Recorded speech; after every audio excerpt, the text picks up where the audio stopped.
কিছুদিন ধরে সময়টা ভালো যাচ্ছে না পরিমণির। এই মুহূর্তে শুটিং ছেড়ে নানাবিধ কাজে ব্যস্ত রয়েছেন এই নায়িকা। এছাড়াও সামাজিক মাধ্যমে প্রায় সময় ব্যক্তি জীবনের নানান মুহূর্ত অনুরাগীদের কাছে ভাগ করে নিতে দেখা যায় পরীকে।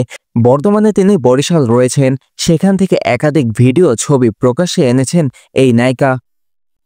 মঙ্গলবার সকালে ফেসবুকে একটি ভিডিও পোস্ট করেন পরিমণি। সেই ভিডিওতে দেখা যায় সকাল সকাল পরীর বাড়ির উঠানে এক ঝাঁক শিক্ষার্থী জড়ো হয়েছেন। নায়িকার সঙ্গে মূলত দেখা করতে স্কুল পড়ুয়া সেই শিক্ষার্থীগুলো পরীর বাড়িতে ভিড় করেন। দেখা যায় প্রায় প্রতিটি শিক্ষার্থী পরীকে এক নজর দেখার জন্য উৎসুক।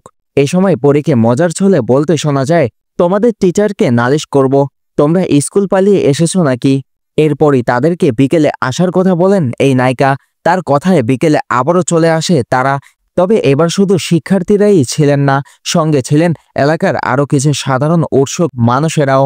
পরে সবার সঙ্গে একে একে সেলফি তোলেন এই নায়িকা। তখন পরীর সঙ্গে দেখা করতে আসা সবার সঙ্গে সাক্ষাৎ হয়েছে নায়িকার দুই সন্তানেরও। ছবি তোলা শেষে রেমনের ছেলে সবাইকে হাত তুলে বিদায় জানায়।